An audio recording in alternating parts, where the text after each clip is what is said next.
Welcome back to the last call. We got two more faces. I'm Liam Blaze. And I'm Giselle Valentine. We're going to shift gears from football and we're going to go right into the NBA. Your Indianapolis Pacers defeated the Magic 114-113 on Sunday.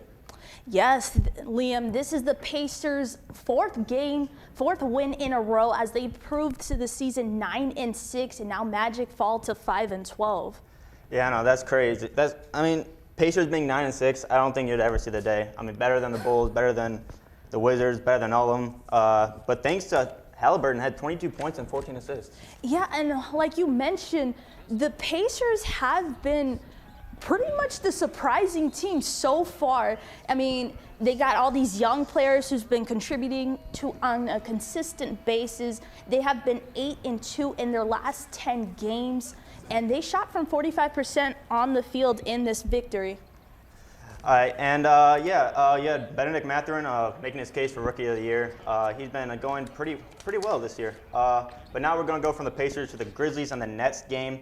The big story today is Kyrie Irving's return from suspension after he posted a link to a documentary with anti-Semitic material in it.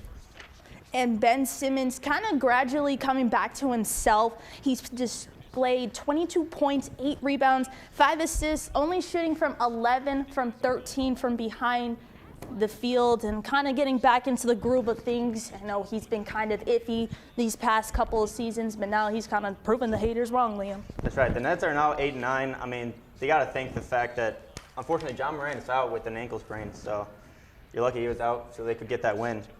The next game, we're going to go to the Nuggets and the Mavericks game. That was another close one down at Denver. The Mavericks won by 1, actually. That was such a good game. And the Nuggets had 3 players out, Nikola Jokic, Jamal Murray, and Aaron Gordon. So it was pretty nice to see them get this win without kind of 3 of their main starters. That's right. And Luka Doncic finished with 22 points, 7 of 16 shooting, 9 rebounds, 8 assists. And that's kind of crazy to say that that's his off game. Yes, and we got to mention the key player for me during that game was Bones Highland of Denver. He just had such a great night and just proved how solid he can be as a player. All right, now we're going to go into our way too early MVP rankings. It's going to show up behind us in a second here. You want to start with yours? I mean, by looking at ours, it's pretty much the same. Only one player really just different. You chose Giannis. I chose Joel. Why did you choose Giannis? I chose Giannis because he's carrying the Bucks right now. 11-4 without Chris Middleton, without Pat Connaughton, without Joe Ingles.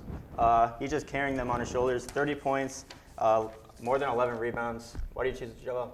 I chose Joel because, yeah, he had pretty much a slow start recently, but he has come back. He's been battling with some injuries because of his right knee, but he came back. He actually just recently made NBA history as when he scored 59 points and just shooting and becoming the first player in 50 years to finish with 50 points, 10 rebounds, 5 assists, and 5 blocks in a single game.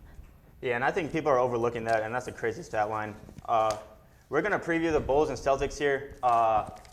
Bulls, I don't know what else to say. I know, as us, being region rats, this one kind of hurts a bit. I mean, the Bulls, they're coming off a loss against the Magic. Out of all teams, the Magic. Making it 4 losses in a row. Meanwhile, the Celtics are on a 9-game winning streak. So what do you think the Bulls have to do tonight in order to break honestly, that winning streak? It sounds easy, but win. I mean, they're on a 4-game losing streak, as you said earlier. There's only 3 teams worse than right now, the Magic, Hornets, and the Pistons, and you don't want to be in the same argument as them. The Bulls still notable without Lonzo Ball. That's your number 1 point guard. Ayo's putting in a good shift, but you want Lonzo Ball there. All right, we're going to switch gears a little bit, talk about some teams that are actually winning. We are now joined by our very own Sam Gailey as we have our World Cup predictions. So, Sam, what do you have for us? Definitely the World Cup started off with Qatar playing Ecuador. Qatar losing 2-0, Valencia with a brace. First host nation to actually lose their first game in 92 years. Fun fact for you guys. But my pick for the World Cup is Brazil. Brazil, great offense, great defense. and FanDuel has them plus 430 to win the World Cup. You got Brazil. I have Argentina out of all teams. I really think, Leon Messi, his possible last World Cup, I think he's going to pull it in for a big potential push. That's right. And I'm gonna go high. I'm gonna go the plus 15,000 on the betting. I'm gonna go USA. We're gonna go with our boys. I'm gonna go with our boys, USA all the way. Well, we can only wish. Yeah, I mean they started off. I mean, can't really say strong, but they tied their first game against the Wales. But thank you for joining us. This was the last call here on UINDY TV. This was Liam Blaze. Sam Gailey. Giselle Valentin. Thank you.